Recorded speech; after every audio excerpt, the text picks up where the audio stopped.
ইলাহা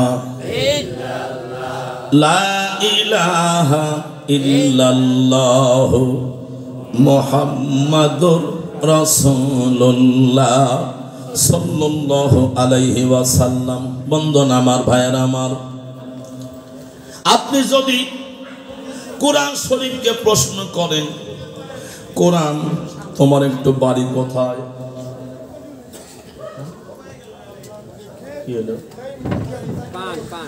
কোরআন শরীফ কিন্তু আপনি একটু প্রশ্ন করেন, কোরআন একটু জবাব দাও তোমার বাড়ি কোথায়, একটু কোরআনকে জিজ্ঞাসা করলে সাথে সাথে কোরআন জবাব দিচ্ছে বাল হুয়া কুরআনুম মাজিদুন ফি লাওহিম মাহফুজ।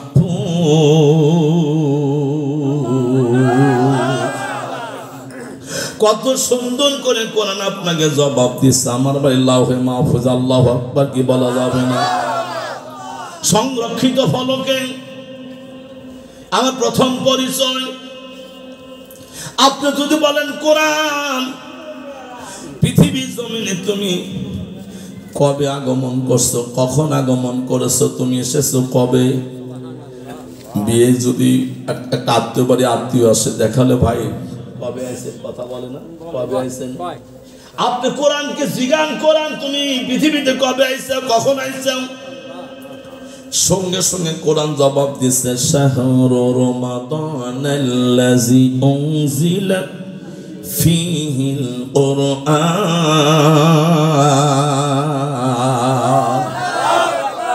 সুন্দর করে কোরআন জবাব দিচ্ছে আমি রমজান মাসে আমি কোরআন পৃথিবীতে আগমন করেছি। মারহাবা কি একটু জোরে বলা যাবে না? তারপর বলে ভাই কয়টা সময় আছে, আমি আছি 3টার একটু আগে আছি। আপনি কোরআনকে বলেন তোমার আগমনের সময়টা কখন ছিল, ডেকে বলছে ইন্না আনজালনাহু ফি লাইলাতিল কদর। আল্লাহু আকবার কি বলা যাবে না? কোরআন ডেকে বলে পৃথিবীর মানুষ আমি কোরআন পৃথিবীতে কদর রাত্রিতে তোমাদের কাছে আগমন করেছি। আল্লাহু আকবার। কি সুন্দর করে আপনাকে পৃথক পৃথক করে পরিচয়টা জানায়া দিচ্ছে। বন্ধন আমার, ভাইয়েরা আমার, শুধু তাই নয়, এই কোরআন শরীফ এমন একটা গাইড বুক। আমাদের দেশে মাঝে মাঝে কিছু কিতাব আসে আবার রহিত হয়ে যায়, কিছু বই আসে সেটা রহিত হয়ে যায়, কিন্তু আজ থেকে 1500 বছর পূর্বে যে কোরআনটা আইছে এখন পর্যন্ত কি একটা জের পর্যন্ত কি রহিত হয়েছে ভাই? একটা নকটা কি পর্যন্ত বাদ পড়েছে ভাই? হাজার চেষ্টা করেও কম্পিউটার জবাব দিয়েছে জালিকাল কিতাবু লা রাইবা ফি। আল্লাহু আকবার কি বলা যাবে না? এক সময় আমার বাংলার মাটিতে এলাকার মধ্যে কিন্তু একটা গান ছিল, আমি কি তোর আপন ছিলাম না রে জরিনা, আমি কি তোর আপন ছিলাম না। ছোটবেলা গাছতলাতে পুতুল খেলার ছলনাতে আম কুড়াইতে যাইতাম দুইজনা রে জরিনা, আমি কি তোর আপন ছিলাম না। গান কি আছে? ওই গানটার নাই, বিলুপ্ত হয়ে গেছে। মাত্র আগমন করছে মমতাজ পাগলির একটা গান, ফাইটে যায় বুকটা ফাইটে যায়, আমার টাঙ্কির পানি এত মিষ্টি পুরা মানুষের চারটা খাই ফাইটে যায়, কথা বলে না। সে গানও নাই, সেটা বিলুপ্ত। এরপর একটা গান আসলো মাঝখানে, মধু হই হই বিষ খাওয়াইলা কোন কারণে ভালোবাসার বাদ ভাঙিলা। সে গানটা চলে গেছে, এখন কিন্তু নাই। এভাবে তারা ভাই পাবে সব গান আসে আর যায়, একটা পর একটা বিলুপ্ত হয়ে যায়। 65 বছর পূর্বে আল্লাহ যখন কোরআন পাঠাইছে এখন পর্যন্ত একটা জের পর্যন্ত বিলুপ্ত হয় নাই। আল্লাহু আকবার। একটা সূরা পর্যন্ত পরিবর্তন হয় নাই। মারহাবা কি বলা যাবে না? বরং বাংলা মাটিতে আলেমের সংখ্যা হাফেজের সংখ্যা 15 লক্ষ।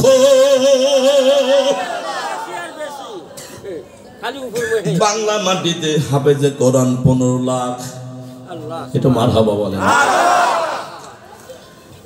বাংলার মাটিতে শুধু 15 লক্ষ হাফেজে কোরআন, আপনি দেখবেন আগামী বছরে আরো 1 লক্ষ বাড়বে। দেশ যতদিন থাকবে হাফিজি কোরআন বাড়বে। যত শত্রুতা করুক না কেন বিদেশ জাতি, হিন্দু খ্রিস্টান বৌদ্ধ নাসারা, যতই কোরআনকে দাবানোর চেষ্টা করুক না কেন, এক জাররা পর্যন্ত আল্লাহর কোরআনের কোনো ক্ষতি করতে পারবে না। সিল্লা জোরে বলেন কথাটা ঠিক কিনা? আমার দেশে 3 থেকে 3.5 লক্ষ না 4 লক্ষ মসজিদ আছে। কয় লক্ষ বললাম? 4 লক্ষ ধরলাম, 4 লক্ষ কম বেশি সেটা ভিন্ন। এই 4 লক্ষ মসজিদে যখন আজান হয়, আমার নবীর নাম আজানে কয়বার হয়? না একক তো আজানে 2 বার হয়। 4 লক্ষ মসজিদে আমার নবীর নাম কিন্তু 8 লক্ষ বার। ঠিক আছে, শুধু আজানে কিন্তু 8 লক্ষ বার আমার নবীর নাম উচ্চারণ হয়। আপনি 5 ওয়াক্ত হিসাব করেন, 5 8টা 40 লক্ষ বার আমার নবীর নাম শুধু আজান উচ্চারণ হচ্ছে। আকামতে যে আপনার 40 লক্ষ, তাহলে শুধু বাংলাদেশে 5 ওয়াক্ত আজান এবং নামাজের আকামতে আমার নবীর নাম 80 লক্ষ বার উচ্চারণ হয়। মারহাবা কি একটু জোরে বলা যাবে না? আর জোরে বলেন মারহাবা। লিল্লাহি তাকবীর। বন্ধন আমার ভাইয়েরা আমার, এই জন্য আল্লাহ নিজে ডেকে বলছে, বান্দারে আমার নবীর চরিত্রে তোমরা চরিত্রবান হও, আমার নবীর আদর্শে তোমরা আদর্শ তৈরি করো। আমার নবীর চরিত্র যেখানে 30 পারা কোরআন আছে, সেখানে 30 পারা কোরআন যেখানে আমি আল্লাহ রহমত আছে, সেখানে মারহাবা একটু জোরে বলা যাবে না? ওয়াইজা কুরিয়াল কুরআনু ফাসতামিউ লাহু ওয়ানসিতু লাআল্লাকুম তুরহামুন।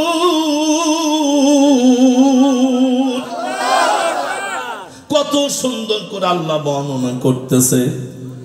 সেখানে কোরআন শরীফ তেলাওয়াত করা হয়।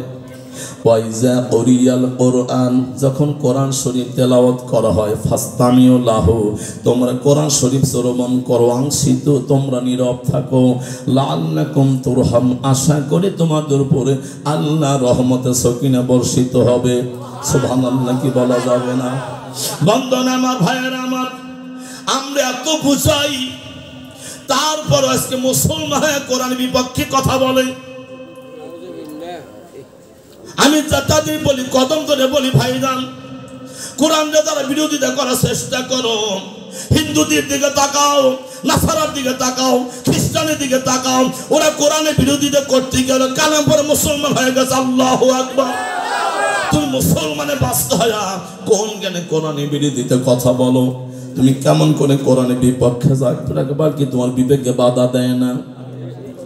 আজকে পৃথিবীর জমিনে হিন্দু ধর্মের একটা মানুষ, যিনি হলো নাম তার নকুল কুমার, এই মানুষটা কোরআন শরীফ কিনে কত সুন্দর একটা গজল আমাদের উপহার দিয়েছে। একটু আল্লাহু আকবার বলা যাবে না? যদি আগুন লেগে ছাই হয়ে যায়, আগুন লেগে ছাই হয়ে যায় তামাম পৃথিবীর বইয়ের দোকান, বিশ্ব থেকে হারাবে না পবিত্র কোরআন। যদি আগুন লেগে ছাই হয়ে যায়, আগুন লেগে ছাই হয়ে যায় তামাম পৃথিবীর বইয়ের দোকান, বিশ্ব থেকে হারাবে না পবিত্র কোরআন, বিশ্ব থেকে হারাবে না পবিত্র কোরআন। পাকিস্তানে জিয়া মল্ল অ্যাক্সিডেন্টে ভাই বিমান পড়ে ছাই হয়েছে, কোরআন পড়ে নাই। আল্লাহু আকবার। পাকিস্তানে জিয়া মল্ল অ্যাক্সিডেন্টে ভাই বিমান পড়ে ছাই হয়েছে, কোরআন পড়ে নাই। এ যে নূর নবীজি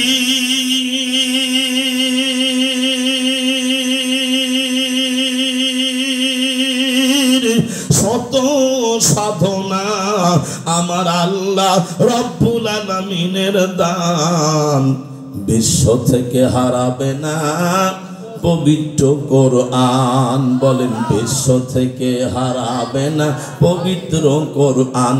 জোরে বিশ্ব থেকে হারাবে না পবিত্র কোরআন। আগুন লেগে ছাই হয়ে যায়, যদি আগুন লেগে ছাই হয়ে যায় তামাম পৃথিবীর বইয়ের দোকান, বিশ্ব থেকে হারাবে না পবিত্র কোরআন।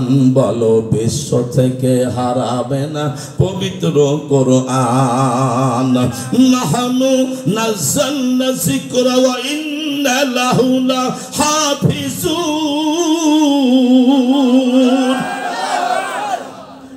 আল্লাহ নিজে দায়িত্ব হাতে নিয়েছে, কোরআন নাজিল করেছি, আমি হেফাজত করার দায়িত্ব আমি আল্লাহ আমার।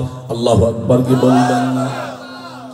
আল্লাহ নিজে দায়িত্ব হাতে তুলে নিয়েছে, কোরআন হেফাজত করার দায়িত্ব আমার আল্লাহর হাতে। আমি আপনি যত চেষ্টা করি না কেন, যত পায়সারি করি না কেন, এক বিন্দু কোরআনের একটা আজের পর্যন্ত কোনো ক্ষতি করতে পারবো না, একটি নোক্তা পর্যন্ত আমরা কোনোদিন ক্ষতি করতে পারবো না। বরং কোরআনের সাথে বিরোধিতা করার কারণে আমরা আজকে মুসলমানের দপ্তরতে আমার নামটা কেটে যাবে, কোরআন থেকে আমি আপনি দূরে সরে চলে যাব। আর মুসলমান যেই মানুষটা কোরআন থেকে দূরে সরে চলে যায় ওই মানুষটার নাম হলো মুনাফিক। মুনাফিক লোকটা হলো মুনাফিক। আল্লাহর কোরআন বা সলমিনান নার, মুনাফিকের জায়গা হলো কাফেরদের চাইতে নিম্ন স্তরে।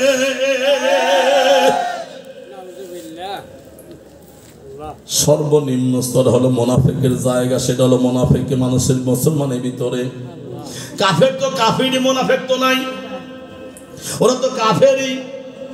একমাত্র মুনাফিক হলো মুসলমানের মধ্যে যারা জাল দিয়ে পাও ঠেলে, যারা পাও দিয়ে জাল ঠেলে, উপরে নিচে গাছের উপরে পানি ডালে, এক নাম্বার মুনাফিক। এক নাম্বার মুনাফিক। কথা বলেন না কেন? মুসলমান নাম বলে তারা, মন গড়া সমাজ চলায় তারা, মুসলমান বলে পরিচয় দ্বারা দেয় তারা, অত নিজের ক্ষমতার দাপট দিয়ে সমাজ চালায় তার। আল্লাহর কোরআন বলে যারা আল্লাহর কোরআন ছাড়া বিচার করে তারা হলো কাফের। যারা আল্লাহর কোরআন ছাড়া বিচার করে তারা হলো জালেম। যারা আল্লাহর কোরআন ছাড়া বিচার করে তারা হলো ফাসিক। বন্ধুগণ আমার, ভাইরা আমার, অতএব মুসলমানিত্ব যখন আমার আপনার দায়িত্ব, এই জন্য উদখুলু ফিস সিলমি কাফা।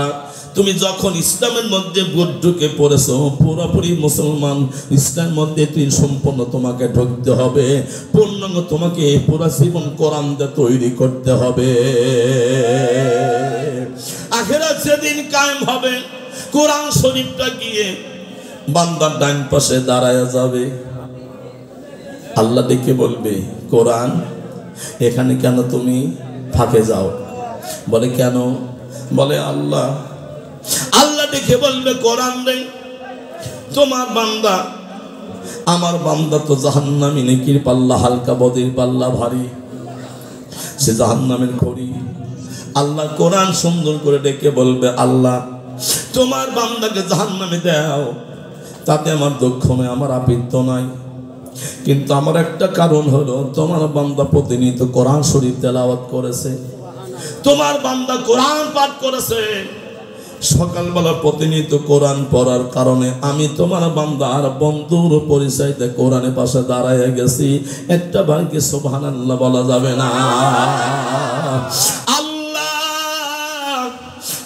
বান্দাকে যেখানে দাও সেখানে পাঠাও, আমার আপত্তি নাই, কিন্তু তোমার বান্দা প্রতিদিন সকালবেলা আমি কোরআনকে পাঠ করার কারণে, আমি কোরআনকে তেলাওয়াত করার কারণে, আমি কোরআনটাকে মুখে চুম্বন দেওয়ার কারণে বন্ধুর পরিচয়টা পাশে দাঁড়াইছি। আল্লাহ শুধু একটা দাবি, আমি তোমার বান্দার হাতখানা ধরে একটু রাহাবারের দায়িত্ব পালন করব, একটু রাহাবারের দায়িত্ব পালন করব।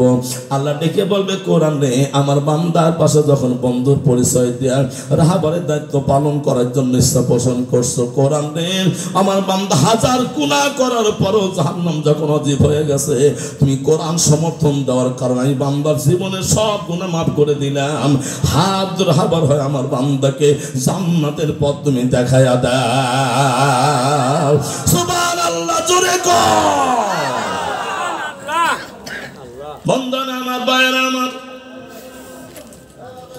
আল্লাহ নবী আখিরি জামানার পয়গম্বর বলেন, যখন কোন কোরআনের মেহমানগুলো, কোরআনের পাখিরা যখন রাস্তায় চলাফেরা করে, ওই ছাত্রদের পায়ের তলে ফেরেশতারা নূরের পর বিছিয়ে দেয়। সুবহানাল্লাহ বলেন।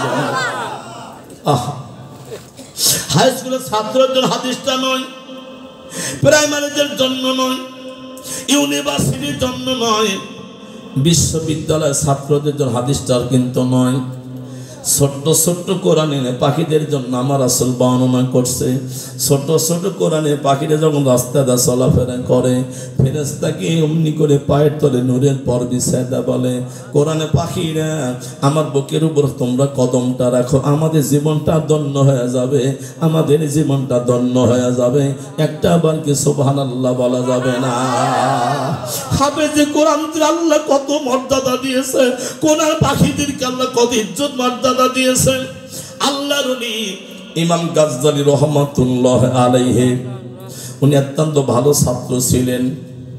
স্কুলে যাইতে একদিন দেরি হয়ে গেছে, ওস্তাদ ডেকে বলছে, গাজ্জালী একটু দেরি হয়েছে, কারণটা কি বল? হুজুর বলবো না, রাস্তা বাধা ছিল, কথা দিচ্ছে আগামীকাল সমস্যা হবে না, আপনি আমারে মাফ করে দেন। দ্বিতীয় দিনে ইমাম গাজ্জালী রহমাতুল্লাহ আলাইহি উনি আরো আধা ঘন্টা হাতে নিয়ে রওনা দিছে। গতকাল তো সমস্যা ছিল, একটু আগে রওনা দেই। উনি আধা ঘন্টা হাতে নিয়ে মাদ্রাসা রওনা দিছে। যেতে যেতে আরো আধা ঘন্টা পার হয়ে গেছে। ভালো ছাত্রের ওস্তাদের লক্ষ্য লক্ষ্য আছে না নাই? ওস্তাদ টেনশন পড়ে গেল, গাজ্জালী ভালো ছাত্র, লক্ষণ তো ভালো না, বেয়াদব হওয়ার লক্ষণ, নষ্ট হওয়ার লক্ষণ। এখন দরজার সামনে গাজ্জালী দাঁড়াইছে। ওস্তাদ বলে, গাজ্জালী গতকাল বেয়াদবি করছে, আজকে একই অবস্থা, বলো কারণ কি? বলে, হুজুর মাফ চাই, যে সমস্যায় পরিস্থিতি এখন বলবো না, আগামী করলে একটু আমার সুযোগ দেন, আর টেনশন করতে হবে না। তৃতীয় দিন ইমাম গাজ্জালী রহমাতুল্লাহ আলাইহি উনি আস্তে আস্তে আরো 1 ঘন্টা দেরি হয়ে গেছে। ইমাম গাজ্জালী ফেলতে ফেলতে বুকটা বাসায়া মাদ্রাসার দরজার সামনে দাঁড়াইছে। আমার কাছে কপালে দুঃখ আছে, আমাকে বেত্রাঘাত করবে, মারবে। আজ পর্যন্ত কোনো পেপারিং হয় নাই। মাদ্রাসার ছাত্র ওস্তাদদেরকে গায়ে হাত তুলছে, এমনকি রেকর্ড আছে। বরং হাই স্কুলের সাইটে, প্রাইমারি সাইটে, কলেজের সাইটে মাদ্রাসা ছাত্রদের বেশি মারা হয়, এত বেত্রাঘাত করা হয়, এত শাসন করা হয়। তারপরে ছাত্ররা কোমল মতে ছাত্র কোরআন দিয়ে জীবন গঠন করার কারণে কোনোদিন ওস্তাদের মাথার উপর তারা চোখ মিলে কথা বলে না। নোমান বিন সাবিত উনি ছাত্র মানুষ। নোমান বিন সাবিত যিনি হল ইমামে আজম আবু হানিফা রহমাতুল্লাহ আলাইহি মাযহাবকে আমরা অনুসরণ করে চলি। আল্লাহু আকবার বলবেন না?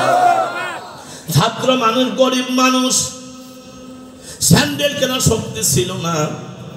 রাস্তা হেঁটে যাচ্ছে, ওস্তাদ দেখে, আরে নোমান বিন সাবিত ভালো ছাত্র, স্যান্ডেল নাই। ওস্তাদ ডেকে বলছে, নোমান বিন সাবিত মাদ্রাসা একটু হেঁটে দেখা করো। একটা স্যান্ডেল জুতা দিয়েছে, তুমি পরে পরে মাদ্রাসা আসবে। নোমান বিন সাবিত বাড়িতে গিয়ে চোখের পানি ধরে রাখতে পারে না। যে জুতা আমার ওস্তাদ পরেছে, ওই জুতা আমি কেমন করে কদম দেব? সম্ভব নয়। ওই জুতা কখনো পায়ে দেওয়া সম্ভব নয়। ওস্তাদ পায়ে দিস, আমি দিতে পারবো না। নোমান বিন সাবিত রাত্রিবেলা জুতোটা কাটে কাটে টুকরো টুকরো করে এবার নিজে সেলাই করে মাথার টুপি বানাইছে। আল্লাহু আকবার, আল্লাহু আকবার।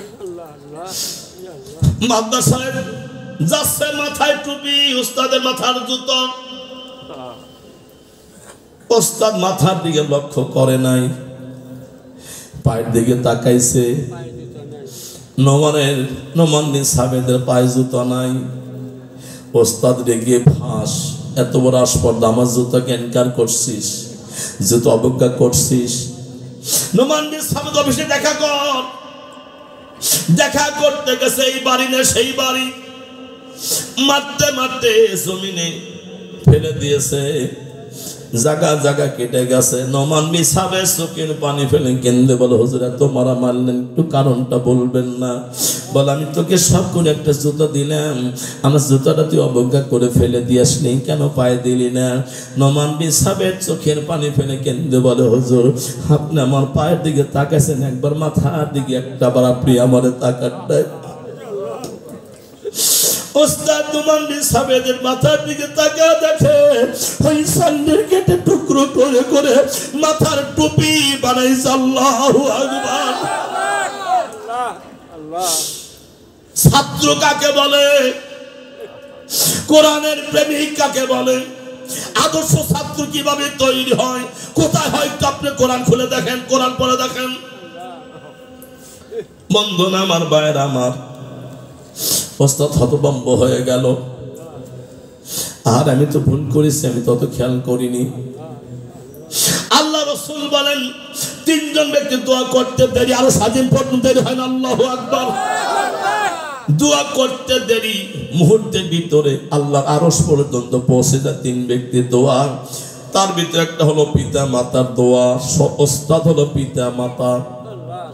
ওস্তাদ পিতা মাতা বাপ-মা যেমন কবুল হয়, ওস্তাদ তো তেমন মুহূর্তের মধ্যে কবুল হয়। আল্লাহু আকবার।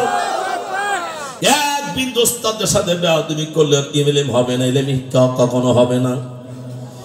হাত তুলছে, আল্লাহ আমি তো বেয়াদবি করে ফেলেছি, নোমান বিন সাবেদকে এত কষ্ট দিয়েছি, কিছু দিতে পারলাম না, একটু দোয়া করি আল্লাহ আমার নোমান বিন সাবেদকে তুমি জগৎ বিখ্যাত একটা আলেম বানাইয়ে দাও। ওস্তাদ তো আল্লাহ কবুল করে নোমান বিন সাবেদকে তামাম বিশ্বের শ্রেষ্ঠ ইমাম করে থাকতো। মারহাবা কি বলা যাবে না?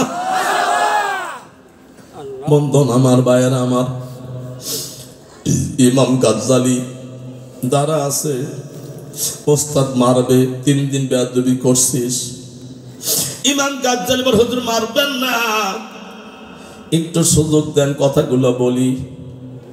আজ 3টা দিন চলে গেল। কোরআন শরীফ নিয়ে যখন মাদ্রাসার দিকে রওনা দেই, আমি পায়ের দিকে তাকায় দেখি পায়ের তলে কি যেন জল করছে, চকচক করছে, নুনের ফোঁটার মতো যেন সেখানে চকচক করছে, শিশির মতো, বরফের মতো মনে হয়। হুজুর ভা ফেলতে পারি না, ভয় লাগে পিছলে পড়ে যাবো, কোরআন বুকে পড়ে গেলে কোরআন বেজ্জিত হয়ে যাবে। হুজুর দাঁড়িয়ে থাকি, কিছুদিন পরে শিশিরগুলো সরে যায়, আমি এক কদম ফেলে দেই, আবার কিছুক্ষণ পরে সূর্যের তাপে শিশিরগুলো সরে যায়, আমি কদমটা ফেলি, আমি একটু ঝাঁকা ঝাঁকা সরায় দেই, এরপরে কদমটা ফেলি। হুজুর এত চেষ্টা করি, আমার পার কাছতে এসে যেন চকচক করা শিশিরটা সরতে চায় না।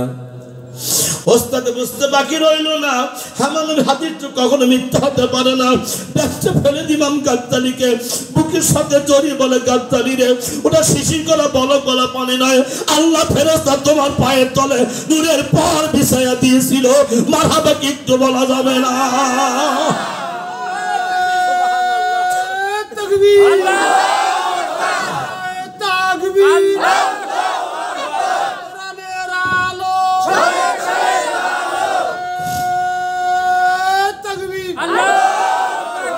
বন্ধন আমার, ভাইয়েরা আমার, আল্লাহ কোরআনের কত শান, আল্লাহ কোরআনে কত মান, কত ইজ্জত মর্যাদা। আল্লাহর ওলি আব্দুল কাদের জিলানী রহমাতুল্লাহ আলাইহি, ওনার কাছে একটা বিধবা রমণী গিয়ে বলছে, হুজুর আমার একটা ছোট মেয়েটাকে রেখে আমার স্বামী মারা গেছে, আমি মেয়েটার দিকে তাকায়া দ্বিতীয় স্বামী গ্রহণ করি নাই, মেয়েটা বড় হবে, আমার দুঃখ বুঝবে, আমি একটা জামাই পাবো। আল্লাহর ওলি মেয়েটা বড় হয়ে গেছে, বিয়ে শাদী দেব, একটা সপ্তাহ হয়ে গেল, আমার মেয়েটা আমার কোল খালি করে কবরে যাত্রী হয়ে গেছে। আমার সব আশাটা ভেঙে গেল। হুজুর, আপনার কাছে একটু জানতে এসেছি, আমার মেয়েটা কবরের মধ্যে কোন অবস্থা আছে, একটু কি খবরটা আমার দেখানো যাবে না, জানানো যাবে না? বন্ধন আমার ভাইয়েরা আমার, পৃথিবীর সব খবর নেওয়া যায়, এখানে বসে 5টা সেকেন্ডের মধ্যে আমেরিকার খবর পর্যন্ত পাওয়া যায় কিনা ভাই? কিন্তু আপনি কবর পাশেই বসে আছেন, মাত্র 2 হাত মাটির নিচের খবরও আজ পর্যন্ত কোনো বৈজ্ঞানিক দার্শনিক অনুসন্ধান করতে পারে নাই। শুধু তাই নয়, কিয়ামত পর্যন্ত চেষ্টা করলে পারবে না। কিন্তু আল্লাহ এমন একটা কোরআন আমাদেরকে দান করছে, এমন একটা কম্পিউটার দিছে, কোরআন এমন একটা দার্শনিক, কোরআন এমন একটা বৈজ্ঞানিক, কোরআন কিছু আয়াত আমল করলে ওই বান্দা কবরে কোন অবস্থা আছে সব খবরও জানা যায়। অটোমেটিক সব খবর জানতে পারা যায়। সুন্দর করে তাকে শিখিয়ে দিয়েছে, মা তুমি এই আমলটা করো। আমলটা করতে গিয়ে এবার বিধবা রমণীটা স্বপ্নে দেখলেন একটা মরু ময়দানের মধ্যে দৌড়াচ্ছে। যেতে যেতে উনি দেখলেন একটা কন্যার একটা আগুনগ্নিকুণ্ড দেখা যায়। আগুনগ্নিকুণ্ডের পাশে যখন চলে গেছে, এখন লক্ষ্য করছে আগুনের মধ্য থেকে কান্নার আওয়াজ পাওয়া যায়। আর একটু কিছু নিকটে চলে গেছে, এখন দেখেছে এই মানুষটা কান্নার আওয়াজ, সেই কান্নার কণ্ঠটা হলো তার নিজের কলিজার টুকরো মেয়ের কান্না। আল্লাহু আকবার। মেয়ের কণ্ঠের কান্না। আজকে সে মেয়েটা জাহান্নামের আগুনের মধ্যে জ্বলছে। এবার মা জননী বলুন তো, কোন সন্তানের কষ্ট কি কোনো সন্তান মা দেখতে পারে? কোন সন্তান সন্ততি কষ্ট বাপ মা দেখতে পারে না। এবার মা ঘুমের মধ্যে এত জোরে চিৎকার মারছে, আমার বিটি জাহান্নামে জ্বলছে। চিৎকার দিতে ঘুমটা ভেঙে গেল। বিছানায় ঘুমাইছিল, সারা শরীর তার ঘেমে গেছে। এমন একটা দুঃসংবাদ আমি দেখেছি, সকালবেলা আল্লাহর ওলি আব্দুল কাদের জিলানী রহমাতুল্লাহ আলাইহি উনার কাছে যখন গিয়ে হাজির হয়ে গেছে, হুজুর আমি স্বপ্ন দেখেছি, স্বপ্নের খবরটা বেশি ভালো না হুজুর, স্বপ্নের অবস্থাটা বেশি ভালো না। আমি স্বপ্ন দেখেছি আমার মেয়ে জাহান্নামের আগুনে জ্বলতেছিল। নাউযুবিল্লাহ। আল্লাহর ওলি আপনার কথা জানতে এসেছি, আমার মেয়েটাকে জাহান্নাম থেকে একটু মুক্তির ব্যবস্থা করা যাবে না? আল্লাহর ওলি আব্দুল কাদের জিলানী রাহমাতুল্লাহ আলাইহি ডাকতে বলতেছিলেন, মারে তুমি কি তোমার মেয়েটাকে কোরআন শিক্ষা দাও না? বলে না। তোমার মেয়েটাকে তুমি কি নামাজ শিক্ষা দাও না? বলো না। আল্লাহর ওলি আব্দুল কাদের জিলানী রাহমাতুল্লাহ আলাইহি ডাকতে বলতেছিল, মা তোমার মেয়ে জাহান্নামে যাওয়ার কারণ তুমি। মা সন্তানকে তুমি কোরআন শিক্ষা কেন দাও নাই? নামাজ শিক্ষা তুমি কেন দিলে না? এই জন্য দায়ী তুমি আপন নিজে, তুমি মা দায়ী। আজ আমরা সন্তানদেরকে কিন্ডার গার্ডেনে পড়াই, আমরা নার্সিং হোমে পড়াই, বিভিন্ন জায়গা পড়াই। আমরা দেখেছি গানে একটা শিল্পীতে ছেলে মেয়েকে গান শেখায়, সেই একটা শিল্পীর বেতন দেয় 5,000 টাকা। আর একটা মুক্ত মাদ্রাসা ইমাম পড়ায়, তার বেতন দেয় 1 মুঠি চাল। কথা বলে না। বন্ধন আমার ভাইয়ার আমার, শুধু তাই নয়, আল্লাহ কসম করে বলছে আপনি কোরআনে সহযোগিতা করেন, কোরআন পাশে দাঁড়ান, 1 মুঠি চাল আপনাকে জান্নাতে পৌঁছা দিবে। আর আপনি গানের অনুষ্ঠানে গিয়ে আপনি মেয়েকে গান শেখাতে গিয়া যতটা খরচ করেন না কেন, আপনাকে জাহান্নামের নিম্ন স্তরে পৌঁছায় দেবে। তোমার সন্তান কখনো তোমাকে মুক্তির পথ দেখাতে পারবে না। আমি কষ্টের সাথে কথা বলছি, কয়েকদিন পরে ফেসবুকটা খুলে দেখলাম, ফেসবুক দেখতে দেখতে দেখি আপন বাবা মেয়েকে গান শেখাচ্ছে, আপন বাপ মেয়েকে গান শেখাচ্ছে। মেয়েটা গান গাইতেছে, বাবা গান গাইতেছে, বাবা নাচতেছে, বিটু নাচতেছে, বাবা ডান্স করে, মেয়েটা ডান্স করতেছে। বাটা বড়া পানগো দুলাবাই, বাটা বড়া পানগো দুলাবাই, কইটা বড়া শোন, বালিশের নিচে গোল্ডিপ সিগারেটে যৌবনের আগুন। বাবাও নাচে, মেয়েও নাচে। আমি বলতেছি যে বাবা মেয়েকে গান শিখায়, ওই বাবা কুলাঙ্কার বাবা। কথা বলেন, কথা বলেন। মুসলমানের বাপ যদি হতে চাও, তুমি কোরআন শিক্ষা দিয়ে মেয়েকে গড়াও, ছেলেকে তুমি গড়াও, আল্লাহর কসম তুমি জান্নাতে মুক্তি পাইবা। দুনিয়াতে ক্ষমতা দাপট যতই দেখাও না কেন, যতই দলের গরমতে দেখাও না কেন, যখন তোমার হায়াতের রশিটা ফুরাইয়া যাবে, কবরের ভিতরে গেলে আর কোনো বাহাদুরি চলবে? জোরে বলেন, চলবে? একমাত্র কবরের বাহাদুরি আল্লাহ 30 পারা কোরআনের জীবন গঠন করলে, একমাত্র কবরে বাহাদুরি আমার নবী চরিত্র, তোমার চরিত্র তৈরি করলে, কবরে বাহাদুরি তোমার হলো আল্লাহর আদর্শ, আমার আল্লাহ বিধানটা তোমার জীবনটা তৈরি করলে। চিল্লা জোরে বলেন কথাটা ঠিক কিনা? বন্ধন আমার ভাইয়ারা, আমার আল্লাহর ওলি আব্দুল কাদের জিলানী রহমাতুল্লাহ আলাইহি অমনি করে মেয়েটাকে বলে দিলেন। মেয়েটা চলে আসলেন কাঁদিতে কাঁদিতে, চোখের পানি ফেলে কান্দে। কিছুদিন পর আল্লাহর ওলি আব্দুল কাদের জিলানী রহমাতুল্লাহ আলাইহি উনি স্বপ্নের মধ্যে দেখে উনি জান্নাতের ময়দানে ঘুরে বেড়াচ্ছে। সুবহানাল্লাহ, কে বলবেন না? এবার ওই জান্নাতের ভিতর ঘুরতে ঘুরতে আল্লাহর ওলি দেখলে একটা মেয়ে জান্নাতে ঘোরে। আল্লাহু আকবার। আল্লাহর ওলিও জান্নাতে, মেয়েটাও জান্নাতি। আল্লাহর ওলি পাঁচটা মেয়ে হেঁটে যাচ্ছে। এবার সুন্দর করে মেয়েটা ওলির দিকে তাকায়, মুস্কি মুস্কি হাসে সালাম দিলেন। আসবার পরে ডেকে বলছে, হুজুর আপনি চেনেননি? বলে না। কে তুমি? পরিচয় দাও। হুজুর গত কয়েকদিন পূর্বে আমার মা আপনার কাছে গিয়েছিল মেয়ের কবরে খবর তথ্য নেওয়ার জন্য। বলে হ্যাঁ। আল্লাহর ওলি আব্দুল কাদের জিলানী রহমাতুল্লাহ আলাইহি ডাকতে বলতেছিল, মা তোমার মা সে স্বপ্নে তাবির দিয়েছিলেন তুমি তো জাহান্নামী, এখন দেখছি তুমি জান্নাতি, কারণটা কি একটু বলো? মেয়েটা ডাকতে, হুজুর মা স্বপ্ন দেখছে জাহান্নামী, সেটা সত্য। আপনি সত্য স্বপ্ন দেখছেন আমি জান্নাতি, এই স্বপ্নটা সত্য। আল্লাহু আকবার। এবার মেয়েটা ডেকে বলছে, হুজুর কারণটা একটু শোনেন। আল্লাহর ওলি যেই কবরের মধ্যে আমি অবস্থান করছি, ওই কবরের পাশ দিয়ে একদল কোরআনে পাখির হেঁটে যাইতেছিল।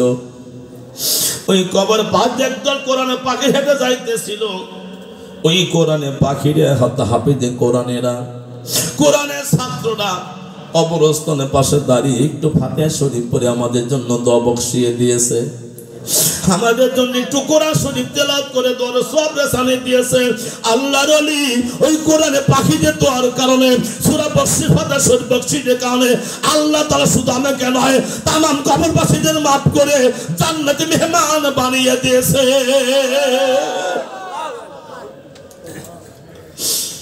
এই জন্য আল্লাহ নবী আখিরি জামানার পয়গম্বর বলে, মানুষ মরে গেলে দুনিয়া সব ইবাদত বন্ধ হয়। তিনটা কাজ করে যদি বান্দা কবরে যায়, বান্দার কবরটা যেন বেহেশতের বাগান হয়ে যায়। ইজা মাতাল ইনসান ইনকাতা আনহু আমালু ইল্লা মিন সালাসা, ইল্লা মিন সাদগাতিন জারিয়াতিন আও ইলমান ইনতাফিউ বিহি আও আলাদুন সলিহুন ইদুলাহু। আল্লাহ রাসূল বলে, মানুষ মরে গেলে দুনিয়া সব ইবাদত বন্ধ। তিনটা কাজ করে বান্দা কবরে গেলে বান্দার কবর আযাব মাফ হয়। 2 নাম্বার হলো আও ইলমান ইনতাফিউ বিহি, এমন একটা ইলম শিক্ষা করো যে ইলমটা তোমার কাজে আসবে, উপকারে আসবে। আল্লাহ রাসূল বলে, খায়রুকুম মান তাআল্লামাল কুরআন ওয়া আল্লামা, সবচেয়ে শ্রেষ্ঠ অমনি করে উত্তম শিক্ষা হলো কোরআন শরীফ শিক্ষা করা, উত্তম শিক্ষা হলো কোরআন শরীফ শিক্ষা দেওয়া। আল্লাহ রাসূল বলেন আফজালুল ইবাদাতে তেলাওয়াতুল কোরআন, নফল ইবাদতের ভিতরে শ্রেষ্ঠ তেলাওয়াত হলো আল্লাহর কোরআন শরীফ তেলাওয়াত করা। একটু কি সুবহানাল্লাহ বলা যাবে না?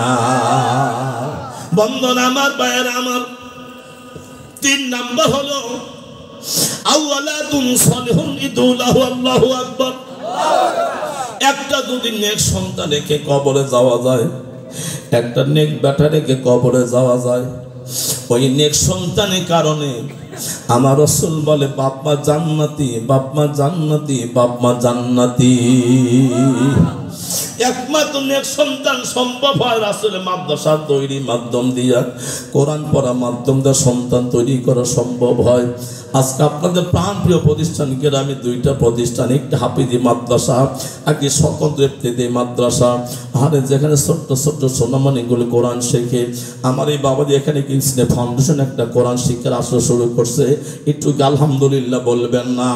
এই প্রতিষ্ঠান যতদিন পর্যন্ত অবস্থান করবে, আপনি ছোট্ট ছোট সোনা পাখিগুলো যখন কোরআনটা নিয়ে আমপাড়া নিয়ে মাদ্রাসার দিকে রওনা দিবে, আল্লাহ রাসূল বলে ছাত্র কোরআনের পাখিদের পায়ের তলে ফেরেশতার নূরের পর্দা বিছিয়ে দেয়। আর এই কোরআন শরীফটা নিয়ে আমপাড়াটা নিয়ে মাদ্রাসার ময়দানে যখন আগমন করে, ওদের কোরআন শরীফ তেলাওয়াত করার সঙ্গে সঙ্গে আল্লাহর কসম বাপ মা জান্নাতি মেহমান খাবার পেয়ে যায়। তাহলে আমার রাসূলের মাদ্রাসা আমাদের দরকার আছে না নাই? এই মাদ্রাসার পক্ষে কারা একটু হাত তুলে দেখানো যাবে না? লিল্লাহে তাকবীর, জোরে নারায়ে তাকবীর। ব্রহ্ম কবলে স্বতন্ত্র ইবতেদায়ী মাদ্রাসা, জোরে বলেন জিন্দাবাদ। ব্রহ্ম কবলে স্বতন্ত্র ইবতেদায়ী মাদ্রাসা, জোরে বলেন জিন্দাবাদ। লিল্লাহে তাকবীর। একটু জিকির লা ইলাহা ইল্লাল্লাহ, জোরে লা ইলাহা ইল্লাল্লাহ, লা ইলাহা ইল্লাল্লাহ, লা ইলাহা ইল্লাল্লাহ, মুহাম্মাদুর রাসূলুল্লাহ সাল্লাল্লাহু আলাইহি ওয়াসাল্লাম।